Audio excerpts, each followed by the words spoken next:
What's good, everybody? Welcome into The Last Word. And I'm telling you right now, I have made it back from Florida. I'm back inside the friendly confines. I got my my background back, and we're going to try to be as positive as we can possibly be tonight for a show that I literally had to wake the rest of my family up about halfway through. That was Monday Night Raw. But we're going to talk about Backlash. We're going to talk about Cena. We're going to talk about blurred lines. We're going to talk about all of it. So thank you guys for hanging out with us right after Monday Night Raw is finished on Netflix. Only a 2.5 hour show tonight. So that was very, very nice. All right. You guys know on a Monday night who joins me? Well, they come in right here, right now. Big Tommy C and Gabby. And Gabby, we got a lot to get to tonight. But first and foremost, did you have a Northeast wrestling thing this weekend that you did? I did. It was Northeast Wrestling at the Westchester County Center in White Plains, New York. I stepped in as like their backstage interviewer, so I did a bunch of interviews and segments before the show with a lot of the talent, and there was a nice signing. But even better, on the fly, they asked me if I would get in the ring with one of my old co-hosts or people I used to produce, Dave LaGreca, and they were like, "Can you go in the ring with Dave and announce JBL?" I was like, "Sure, I'll announce JBL coming out." But that wasn't even the best part. JBL is amazing and he's hilarious. We announced JBL, but from what we did, I was in the ring to the Boogeyman coming out, and I had to in real time stand in the ring during the segment when Boogeyman showed up, and they were like, "Yeah, just react like you would," and I was like, wow, the worms were there. I was scared out of my mind. Insane, because Boogeyman is truly one of the only people that actually scares me, and I love horror stuff, but like it was cool as shit to say that I've now been in the ring with both the JBL and the Boogeyman. Is kind of like, I think I could put that on my belt to say that's your bucket list. There's no question. There's no question. And people are eating the worms, Coach. The worms are real. People always ask me where the worms. The worms are real. Real. Absolutely real. I felt bad for the worms, to be quite honest. That's a bad way to go. Getting eaten by the crowd, disgusting. Tommy, I'm a little surprised. I mean, you only live, 10 miles from the Westchester Arena there, and you couldn't take it upon yourself to go and see JBL and Gabby and I see Gabby right now, and I was at Mohegan Sun, so there. You're throwing some craps? Do you know what the main event was, Coach? What was it? The Hardy's Breezango. That's a hell of a show. It was phenomenal. Wow. It was a great talent show. You had Mustafa Ali against Shelton Benjamin, Breezango, and the Hardys. I just had Breezango on Gabby AF. If you want to go check it out, it was a ridiculous interview. But a lot. Mick Foley was there. Kane was at the Does Michael still run it? Does Michael still run North? Yes, Michael. God, how does he afford all those guys? That's crazy. I don't know. I just show up and look pretty. I don't ask questions. How many people were there? How many people were in the audience? So I think, I could be wrong. Please don't take this, but I thought it was like 2,500 sold, something like that. Wow. I could be wrong. That's a lot of big time talent for an indie show. It really, really is. It was a pleasure to be a part of. I was very grateful for it. It was a lot of fun, and it was really great. All right. Well, Michael has a tendency to use the same people over and over, so you're going to be a Northeast wrestling star. He's a good dude. He's a really good guy. He's one awesome. One of the rare good guys in indie wrestling. Yeah, all right. So, producer man, because my eyes are so bad, if we get any super stickers, we already have one. Send those texts over to me, or intern Dan. We already have. Is that Tajiri or Tyler? Anyway, text them to me. We'll get them as we go. Of course, producer man, right there. Tajiri, Coach, I heard you call me out last week. I challenge you to a rematch time I finish my story. Tommy, that's not really the Tajiri, is it? You think? I have no idea. I doubt it. Why would Tajiri give a super sticker on the last word? I mean, really think about it. That's all right. I mean, we are talking Backlash, and several years ago, I did beat Tajiri at Backlash. 1, 2, 3. It was easy work. On the nights. And producer man, I'm sure it's a joke. It probably is. All right, we got a lot to talk about here tonight. And we're also going to address why I hate dirt sheets and why, for those of you who are watching right now, don't just click on a quote. Actually do some work before you go to social media and insult somebody for a 15-second clip out of an 8-minute discussion. What are you laughing at there, Gabby? Because I know your boy. You know what? Let's just start right there. Let's start right there because I took some shots last week. We were discussing the women's division, and we were talking about, and this is where the WWE blurs lines. Is Triple H, Rock? They tell us it's a show, and when we're on, we're a character, and we're off, we're not. And I was talking about Bayley's character, and a lot of people agreed with me. But then that BaCult, as we call it. Oh my goodness, Gabby, I did not know there were so many Bayley fans out there, and they accused me of attacking her personally. Did I ever attack her as a human? I think she's very nice. No, but I tried to tell you, Coach, that if I made the argument that I didn't agree with you the whole time, and we went back and forth as we always do. It's nothing evil, I would say, that we were going back and forth. We have different things, which is what makes conversations work. But Yep. I do think if it was the war room, I would have won that. I would have gotten a point for that because I think the people backed me up, in my opinion, for it. Well, but they got angry, and Tommy, I want you to wait here. They got angry because I insulted what's a character. And Tommy, if you're going to tell me that it's a show, that would be like me talking about Grey's Anatomy, and one of the doctors say, I don't like the doctor because he didn't complete the surgery. That's what they're teaching us, that's what wrestling's all about. So I gained 2,500 followers in the last week on X. I lost 150 after the Bayley stuff. And I know you think you won the argument, and maybe you did. But my point was, why are these fans so hot at me when you watch a 15-second clip, Tommy? And I'm talking about her character. And they said I was talking about her personally. I was not. Really? I mean, there's that much Bayley fans. That's what I think, Coach. There's a lot of big-time Bayley fans from when she started, and she's getting even bigger. I agree. I think she's boring, and I don't think she deserves anything right now. They got to give her something, though, to do something, because they got to do something with this women's division. But you got hammered, Coach. I saw it. I got killed. There was actually a poll that somebody put out asking if the WWE would require me to sign an NDA to talk about their talent, which is the most ridiculous thing I've ever heard, or if I would be banned from the press conferences, which I don't go to anyway. So, Gabby, these people are nuts. Absolutely nuts. Listen, I mean, we already knew that. It's social media is social media. People are going to take 10 seconds of something and run with it, even though, I'm like, I even said I wasn't, going against you, but people were like, yeah, they were commenting me and tagging me and stuff. And I said, well, watch the whole episode, go back and watch it. Like, I did my rant. I pled my case. You pled your case of what you thought. I do think the timing, I think where you got screwed was also the timing of this coming out was right after the releases, and it was heavily female releases. Yeah. And I think that was a clear thing that, it was a lot of females that got released with those cuts, a lot more women than men.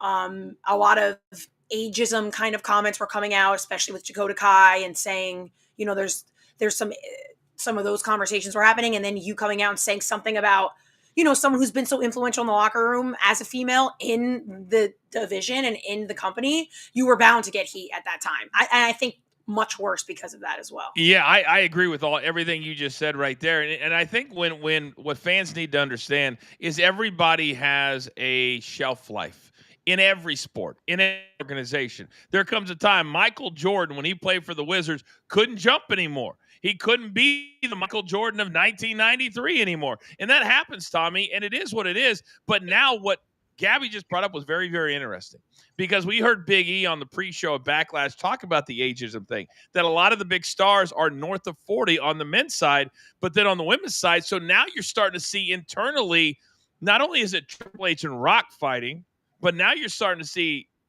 talent fighting. And then Bayley reportedly took out all these people that got released. She took them out to dinner and said these contracts are for lifetime. That's the personal Bayley that I really like. I think she's very, very nice. I wasn't talking about that. But, Tommy, we're at a point now where I don't know that I've ever seen more upheaval within the company than what we're seeing right now. Yeah, I want to know who's running the ship, Coach, right? All this stuff talent going after each other, what's happening with Rock and Triple H left holding the bag and Nick Khan's involvement. Man, who is running the show, guys? That's what I want to know, because it proved it tonight that Raw wasn't riveting as much, and I know we're going to get into a little bit of that. But I want to know who's running the ship, Coach. Who is it? Well, I want to know if Becky Lynch is getting the same heat that your boy got, because she did an interview, Gabby, in Variety, and she talked about a lot of things, including Bayley. And said Bayley misses on most missions she goes after. And then Becky also said that, well, I was thinking about coming back, and then I had to do Star Wars. I was thinking about coming back, then I had to do Happy Gilmore. I was thinking about coming back, then I had a skin condition.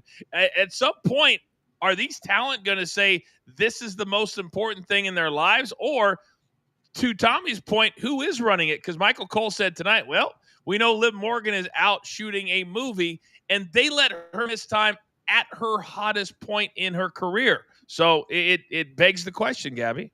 I mean, not only that, while she's half of a tag team champion, and we're just going to let that simmer down, and I guess we're not going to see tag team matches because they're not stripping them of it while Liv isn't there, which I find kind of, sad, because it's going to see less women on TV wrestling because Raquel's just going to stand around with the title. But I digress on that part because that upsets me a little bit. It totally makes sense. I am still hoping and thinking that Becky keeps bringing up Bayley because it's a setup for her and Bayley to do something down the line at some point, possibly now, after Becky cut that promo in the ring tonight. I don't know if we see the end of her and Lyra at this point as well. It is a little bit hypocritical on both sides, but I do think it almost adds to this heelish point of Becky Lynch. Like, I can say whatever I want because I'm right, even though I'm going to do the complete opposite. Because guess what? I'm a bigger star than you and I matter more than you. And I was in Star whatever. Is it Star Trek or Star Wars? I don't know the difference. Star Trek. Stars. It's the stars. I don't know. There's too many of both of those series for me to pay attention.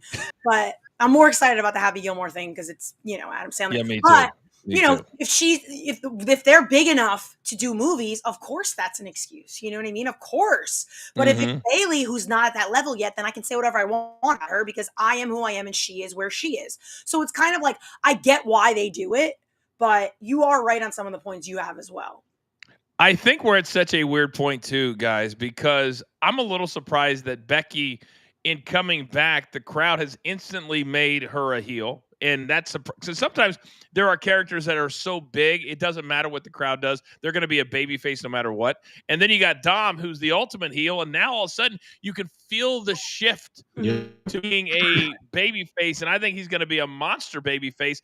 And then he's doing his girlfriend's moves when normally it's the opposite. So we're starting to see, and then John Cena at the end of Backlash, Tommy, it was thank you, Cena. And I think because I got some inside information that I need to tell you guys all about, but I think they're starting they want video and they want pictures of him being very conflicted with being a heel or not being a heel and looking down at the title and at the crowd chanting, thank you, Cena, and then walking into the back looking. And I'm like, that's awesome. And then for whatever reason, they decide, you know what? Apparently the press conferences are not out of character because R-Truth comes in. And John Cena puts him through a table in the press conference. So that's how they're muddying the waters. Tommy, are we supposed to believe that when they're in the ring, that's the show? Or now are they in character all the way until the end of the night? I don't know. If you listen to Triple H and listen to The Rock, it's when they're in the ring, they're in character. When they're out of the ring, they're not in character. And then we see stuff like this ridiculous table spot on R-Truth during the press conference, which make no sense at all. He came in to say something, blah, and then Cena goes into character and friggin' lays him out on the table. Exactly. It's it's just being run the wrong way, Coach. It's just totally being run the wrong way, and it's just bananas that somebody. And I just go, you imagine Becky Lynch told the chairman, I don't want to come back now. I want to do Star Wars. Oh, I don't want. Yeah, once you go, you're gone. Am I right or wrong? It's amazing. You're right. You're right. And I'm telling you right now that I've seen it a million times during my career in the WWE, that when somebody believes that a direction is the right direction, you cannot get them to change their mind no matter what. And I was thinking about this, Gabby, and so I made a phone call. I called somebody up in Canada who was around during the Elimination Chamber, because I wanted to get the inside scoop. And they told me that what Rock said on Pat McAfee about ticket sales, 1,000% true. That they had to paper that arena because ticket sales were so slow that they didn't want to say they did not have a sold-out crowd. So Rock showing up, that was true. But now as we move forward, I also got wind that Rock and Cena at some point this summer will be crossing paths to make up for the disaster that the last 2 months has been. So also I found out that the main event for night number 2 of SummerSlam is going to be a tag match involving Travis Scott, Miss Gabby. And I don't know if you can fill in the other names because I have them already. But I'm telling you right now, if they're thinking about this, they're booking this thing at the last minute every single week because it doesn't make any sense all the different ways they're going. If Rock just would have shown up in Toronto and we would have had an incredible summer, now they're trying to get that summer back by booking all this stuff 2 or 3 months out. Yeah, I mean, I think they're definitely catching up with themselves. It's kind of, I mean, I do feel like, and you guys would know this more than me, you've been in this business way longer, is that kind of not how the business goes? Kind of like risk, reward. You kind of get thrown into these situations where things change or, you know, you try something and then you doesn't work and you got to throw in a big name to make it a little bit better, kind of like to erase it and make up for it. Like, is that a thing that happens a lot or do you think that's happening way more now? No, because back then when me and Tommy, when I was there for 11 years, they would write stuff 6 months in advance. But you also got to remember, Gabby, we had 20, 25 guys and ladies that could be in the main event of any pay-per-view. Right. So there was legit competition for who would be in a main event at WrestleMania or whatever the case might be. Right now, you're struggling. Right. And you got 2-night PLEs and you're trying to find 2 big-time main events, and then you got to write for them for 3 months, and then you write for Raw and SmackDown. It's too much. So back then, they would write frontwards to backwards, and you knew exactly where you were going to go. Also, you didn't miss 2 months of TV time. That didn't happen, ever, no matter who you were. Well, I think this brings into the bigger question too, coaches. Like, are there even enough stars on the roster to carry without bringing in these guys? You know what I'm saying? And like, why is that? You know, we haven't seen Cody in how long now, and people want to talk whatever they say about Cody, but Cody was a name. Cody was a name that if he was on the main event, you know what I mean? When we saw the main event was going to be Cody Cena, that was the main event, of course, but you can't do that without, you know, the Codys of the world. We haven't seen him. We don't know if he's going to be back for SummerSlam. I hope so, because I hope that tag match. And my guess is Cody, Bad Bunny, Cena, Travis Scott, if I could, because I think that's pretty awesome. Well, you need to add 2 more to that, and you might have the right number, just the wrong names. But it's gonna be 6-man. But to your point, and this is where Tommy, the power struggle lies. And my source told me this 100% is happening, that everything that we think is happening behind the scenes is happening. And so Triple H wants to be the guy who all the talent loves that's different than Vince. And Vince's reputation was, you do not miss a show. You work 52 weeks a year, and you're doing house shows Friday, Saturday, Sunday, Monday, Saturday, Sunday, Monday, Tuesday if you're on SmackDown. So now we're going the other way. Well, Tommy, we don't even have house shows anymore. They've knocked 100 shows off the clip. So now he said, okay, Cody carried us for the last 2 years, never missed a show, went overseas. He needs the time off. They're not doing house shows, Tommy. Yeah. So they're only one show. You can't travel to one. Do you know how many Mondays I missed in my first 11 years in the WWE? Anybody? None. One in 11 years. And I only missed it because I got married and I went on my honeymoon. Not even the week after I got married. I went to Raw the week after I got married. That's how diabolical it was back in the day. So now this whole Triple H is the guy that's given all these people. I almost feel bad for Triple H too, because I don't know how deep of a dive that both of you go into the thing. But, you know, TKO just released their money. Who has all the money and who makes all the money. Vince McMahon still is the 3rd highest person with the most stock. Yes. Then down the list, you got Dwayne Johnson on that list. Then right below him, you have Nick Khan. Gabby, you know what name is not on the list of the highest paid at TKO with stock and all of that? Guessing Triple H. You would guess correctly. And you don't think that doesn't sit well with him? You don't think when they all got to all the contracts that they signed, this is why Kevin Dunn walked out the door. I got this confirmed. They all got asked to sign contracts with 6-month buyouts. Well, if I spent 35 years, Tommy, like you did in the WWE, and they came to you and they said, Tommy, we're going to keep you, but your buyout is only 6 months. That's embarrassing. And that's why a lot of people walked away. And that's a slap in the face, and that's what they think of you now. This is what the new regime thinks of you. You're just a number, dude. They know what you did, how you did it, how you sacrificed your life for this company to make it where it is today, and they stick it right up your rear end trying to do that. KD did the smart thing. He tapped out, said, screw you. I'm with the old man. Get the hell out of my face. And he walked out. But Triple H is like his father-in-law, who, by the way, they are not speaking, have not spoken in months, confirmed to me, quote, to me, or Stephanie has not talked to her father in months and months and months. So Triple H is the type of guy who, no matter, he's got a ton of money. That's not an issue. But I asked Vince one time, why do you still show up? Why do you still come to every single show? He says, Coach, this is my purpose. I started this thing. This is my baby. I want to see it through. This is why it's driving him insane right now to watch what's going on. But Triple H is wired the same way, Gabby. So if he loses this spot as the head of creative, who's going to be in charge of creative? Because right now, I don't know who they would put there. And then second, what would Triple H go and do? Where would he go? Because this is his purpose. Right. He loves wrestling, Gabby. I really don't know. I couldn't imagine it without him at this point.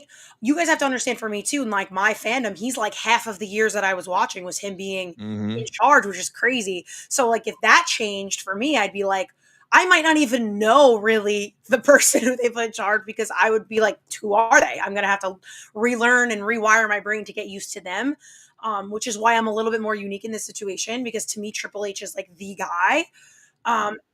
So it's interesting. It's scary thought. But like my question too, Coach, because like I wonder this, and maybe you guys would know, like, we say there's a lack of stars, but then we get, it's a little hard for them to take the time off. We're saying not for them to do that. But like, how do we create these stars and doing these kinds of things and being in movies and stuff if we don't have them to have the time? Like Liv is become massive and she's going to be in this movie and everyone's already talking about it. Yes, I get you have to take the time off, but like, is there ways to do it where it doesn't affect us? Gabby, yes. It's very simple. It's very simple. If you're writing the show far enough in advance, we did this all the time. You're telling whoever it is, I had to do this. I said, Coach, we need you to bring 4 sets of clothes to TV next week. And I shot 4 vignettes with the talent that was going to miss time for whatever they were going to do. And then you roll in the video. You got to remember, you're writing for television. You're not writing for the 15,000 people that are in the arena. That's why you give them an extra match when the show goes off the air. This is why you give them something. But for the TV audience, if you're sitting at home, you don't know that vignette is not being shot backstage in the arena. Yeah. That's what you do. It's very easy. Give them 2 or 3 weeks off and have them shoot, and you're good. That's why The Rock has taken so much grief, because he could have done that. He could have shot 2 or 3, and then he could have still gone and shot his movie. Nobody would have known the difference. And I think that's where fans right now are getting lost in all of this, is they're being told, you've got to enjoy this product for what it is.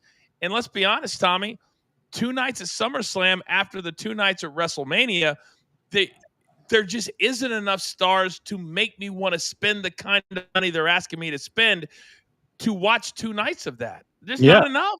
Nope, it's not enough, and they don't create enough stars. I mean, look what they're doing right now, Coach, right? Uso comes in a ring, takes a half hour to do his entrance, and then goes into the ring, right? Now, here's the deal. This is weak writing, Coach.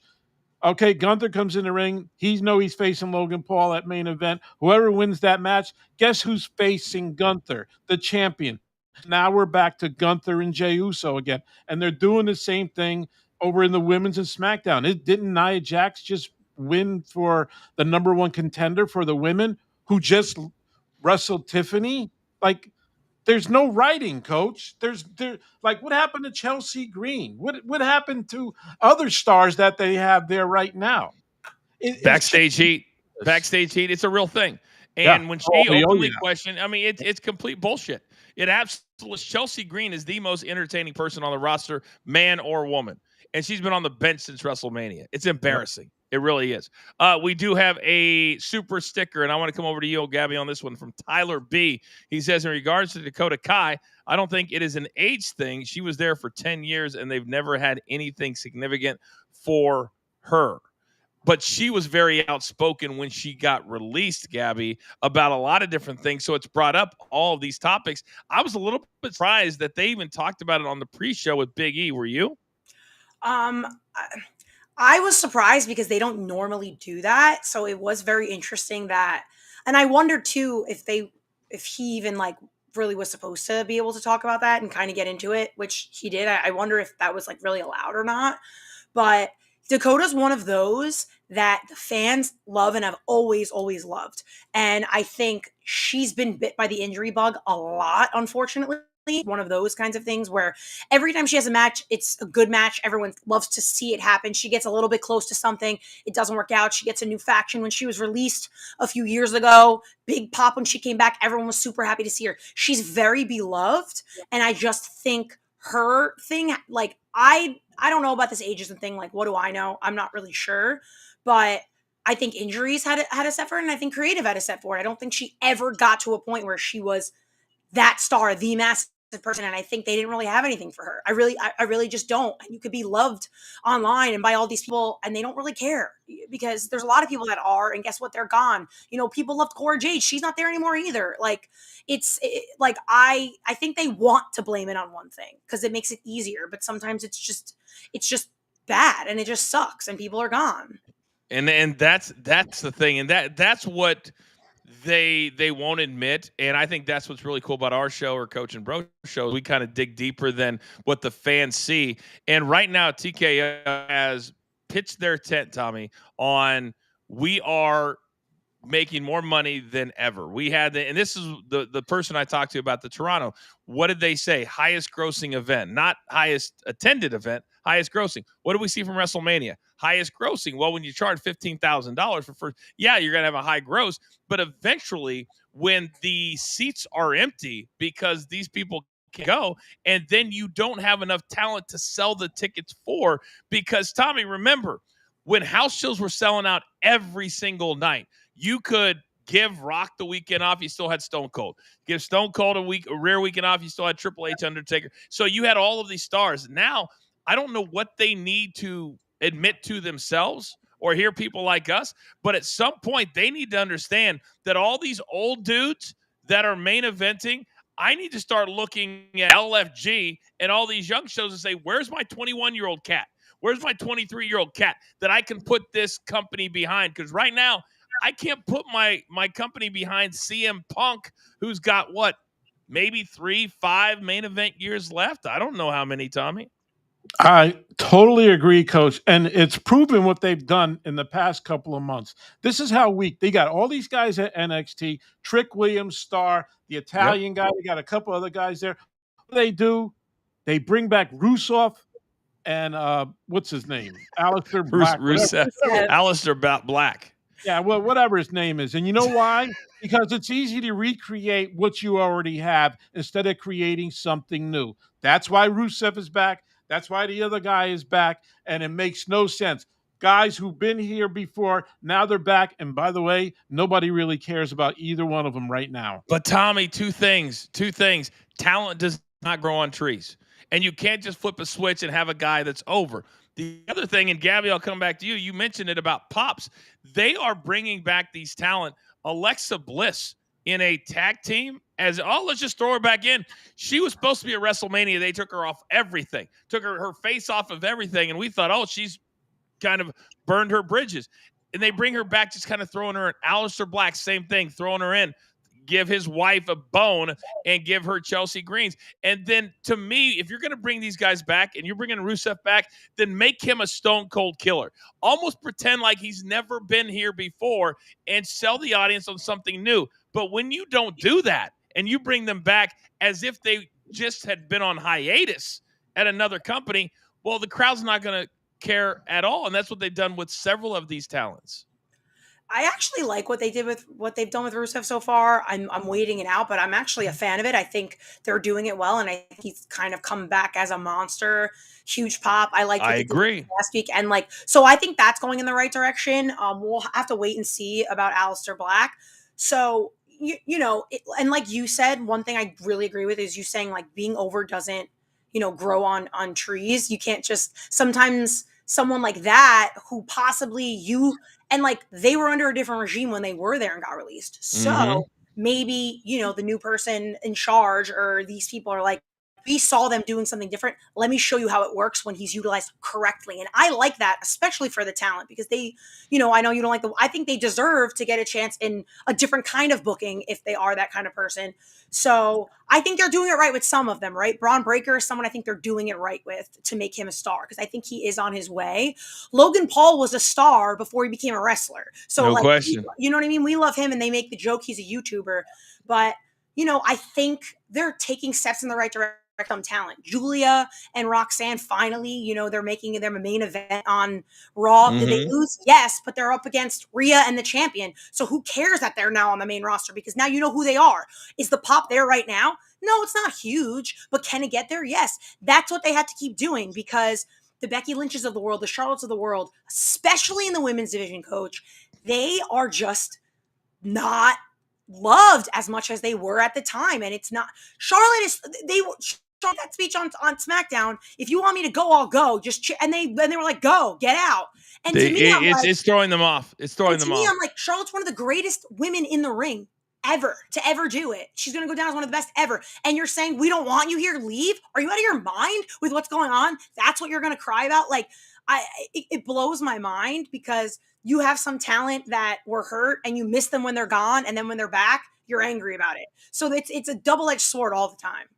I think what it boils down to at the end of the day is, instead of focusing on 8,000 different shows that they have going on right now, and somebody has to write them, and we're talking 8 hours of the main 3 shows. You've got the Sunday night shows. You've got that new Unreal show that's coming up. So you're talking about so much talent. And then you got the PLEs, which are once a month as well. Then you got the Saturday night's main event. By the way, they announced John Cena's last match will be in Boston. That makes a lot of sense. So you got all of this. And how can they possibly, Tommy, with Triple H as the creative mind, he's going to be in the room every time they're shooting this Unreal show, as if he sits in with the writers. He doesn't write the show. Vince didn't write the show all those years ago. They would bring him the show when they'd write it. He would rip it up on Saturday. They would work for 8 more hours because they didn't have a life. And by Monday morning, the call that I got on Friday saying, Coach, you're doing this, I was doing something completely different.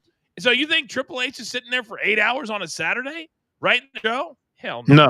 No, not at all. No, and that's the disconnect. And that is the disconnect. It's the head guy at Raw does the writing, and the head guy who does SmackDown does the writing, and they present it to him, and then they go from that point on. I'm not sure if they're putting the hours that they used to put in back in the day when the chairman was there, but I'm sure they work pretty hard at what they're doing. And Triple H makes probably Road Dogg, make the final decision on what we're going to air. So, and the other thing before we get out of here, we're not going to stay super long tonight. For those of you that are premium members at the Hall of Fame level, you can watch me and Tommy. We'll do the War Room. By the way, we have our biggest audience we've ever had watching right now, ever. I don't know what it is. Maybe we're just that entertaining. But the other part of this that I wanted to point out, and this to me, with all the smart people that run these different companies, have you guys noticed that when something happens on Monday Night Raw, that you can watch it on X 30 seconds after it happens on Monday Night Raw? And how, if you're negotiating this deal and you're paying the most ever, $5 billion, if you're Netflix, how do you not sit there and say you cannot show anything for 24 hours or 48 hours so that people can watch the replays? Because the numbers, they're getting crushed, Gabby, on Netflix right now. Because I can go, and I have a lot of my friends that do this. Oh, I missed Monday Night. Don't worry about it. I'll go watch X, and I'll watch 8 different clips, and I'm caught up, and I know what's happened. To me, it blows my mind that they've allowed this to happen, and give WWE credit. They put it on their YouTube page. They're all good. But to me, it's two things working against each other. Not only that, they boasted about it on Raw tonight that Logan Paul, after the show on Raw last week, had the most within, I don't remember how much time or something. They literally made the announcement that whole segment of Logan Paul, which was off the air right after Raw ended when he attacked Jey Uso and made cut a promo about it, 16 million views on their YouTube or on their X or something like that. So now you're on Netflix on Raw saying like, wow, our biggest viewed thing last week was off the air of Netflix. And what did we say here? We're like, why didn't they do that on the air? Put that on like Logan Paul, and I'm telling you this right now. If you like promoted Logan Paul on Raw every single week, if you make him champion, which you should, and that's why I think he needs to win Money in the Bank, because I think it'll only be good for them. You promote him on a show, it's going even if it's that segment, that clip, whatever, it's going to get a million times more views than without him on it, because he's Logan Paul, and as much as people want to hate him, he is massively influential and his massive following, and he's going to bring in a different age and a different dynamic and a different kind of people to come watch the show. And it goes to show every time he does anything. He said last week that on the Raw show afterwards with Sam Roberts and them, he's like, I'm ready to go full time. Triple H called me. I'm ready to go. Now, I don't know if that was part of the show or if he actually meant it, but to me, it's a company that doesn't want to pay talent. You've got 3 top talent making the millions and millions, and then you've got everybody else. I don't know if they want to pay him the amount of money, Tommy, it would take to make him a full talent, because he makes so much money in other places. I would guess it would be 10 million plus to get him full time. What do you think that number would be? Yeah, I think you're about 8 to 10 million. And you know what? I would invest that money. You can get 10 years out of this guy, man. He's a young kid. He's a stud. Look what he does for social media. He has millions of followers, and anything he says, people are waiting what else he's going to say. And he's a great athlete. And I think he's the best that WWE's got going right now. By the way, look who just walked in. Found a fun fact. Coach, if you want me to read it, it was yes. WWE even posted it after they put it on Raw. It's the WWE fact of the night. Last week, Logan Paul's punch to Jey Uso after Raw went off the air was the biggest social moment of the night, with over 16 million views in 12 hours. If I'm a Netflix executive, I'm pissed. I'm pissed. Crazy. Yeah. I'm pissed because it was only about a minute after they went off the air, because he was doing the round. It's you're not being a good partner. And when and Vince Russo says this all the time, when the check has already cashed, you're not thinking about that partner because you're not earning the money together. And Netflix has already committed to writing the check. So why does WWE have to think about them? And Gabby, that's a great point by you. 16 million views that could have been on Netflix, and instead they're on social media.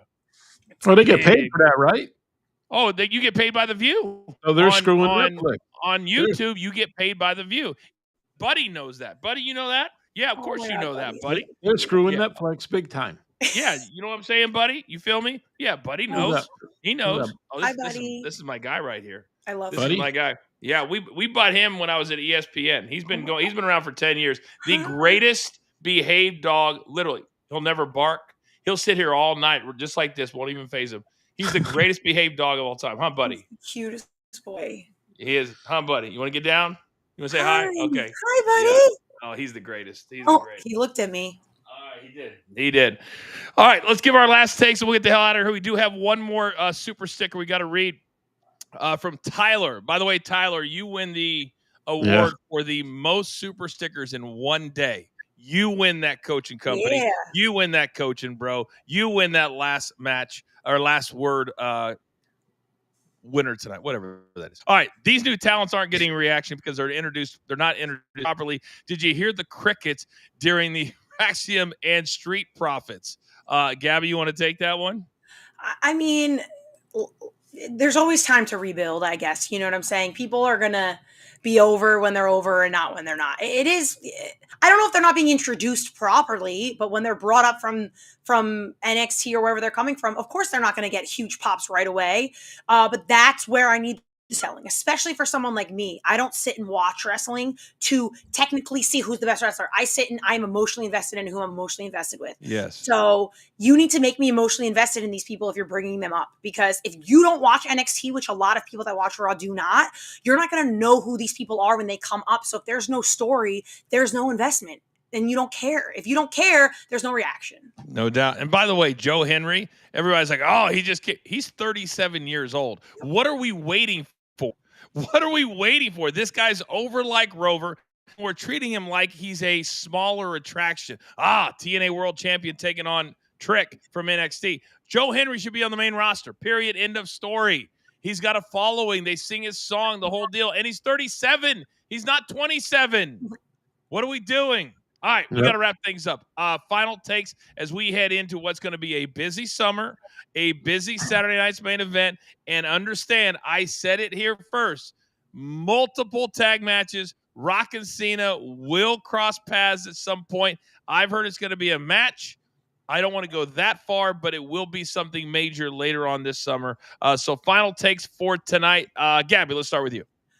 I'm going to talk with the women because that's what I want to talk. I think we're heading in a good direction with bringing up talent like Julia and Roxanne Perez, because I think, like was mentioned by Michael Cole and Pat McAfee numerous times, they are the future of the division. I really do believe that, and I'm very, very high on them. But even at Backlash, we only had the Becky Lyra match was great, and then we get the follow-up with Becky promo. I think we need to really refine this women's division. Liv is gone. Bianca's hurt. We're missing out on a lot of star power. So I am nervous heading into summer of what we're going to do. But I think we need to rely on the talents of Becky Lynch. We need to rely on Charlotte Flair as much as people don't want to, because that's what we're looking forward to. Tiffy, do we want to see Tiffy and Nia? No, not again. But this is what we're doing. So I'm a little nervous, but we need to wait and see, because I'm concerned for the women's division right now. And I'm hoping, we've been seeing a lot with this evolution coming up. I'm hoping it does happen. And I'm hoping with that, opposite of what we're saying, I think I would love to see some of these women veterans come back, like Mickie James, like these big names to come in, the Bellas. I think we need them a lot at this time to revigorate this women's division. I don't think there's any question about that. And you can be very creative. They don't even have to wrestle. Just come back and be characters. Everybody doesn't have to wrestle. Tommy, your final take. My final take is, Coach, what is going on with Raw? Can somebody please tell me, how do you write this show week to week and not have it make any sense at all?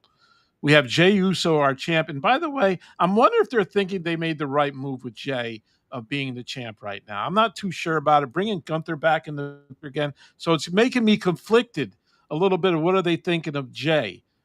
And I'm thinking about what's going on with Jey. So I'm really conflicted about this show tonight. A lot of stuff doesn't make sense to me. And I agree with you, Coach. I think there's a lot of heat backstage. I think Rock and Triple H are having some heat. And it's showing with the product, because it's just not there. It's just, WrestleMania is probably one of the worst WrestleManias we've seen of all time. And now, Backlash looked like a house show. That's what it looked like, Coach. A house show. No Chelsea Green. And until they start using, what are we doing? What are we absolutely doing? Guys, great job tonight. Thank you for the super stickers in the chat. Thank you for the biggest viewed show we've ever had. It's amazing. So many of you. So thank you for watching us on social media and also on our YouTube channel. Also, if you become a premium member, you can watch the War Room live coming up in a matter of 2 minutes.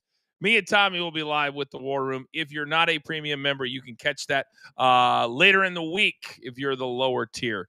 But I'm telling you, you guys are letting us grow, and we appreciate it so much. So thank you for Big Tommy C, for Gabby, for intern Dan, producer man. I'm the coach. We'll see you next week right here on The Last Word. Take care.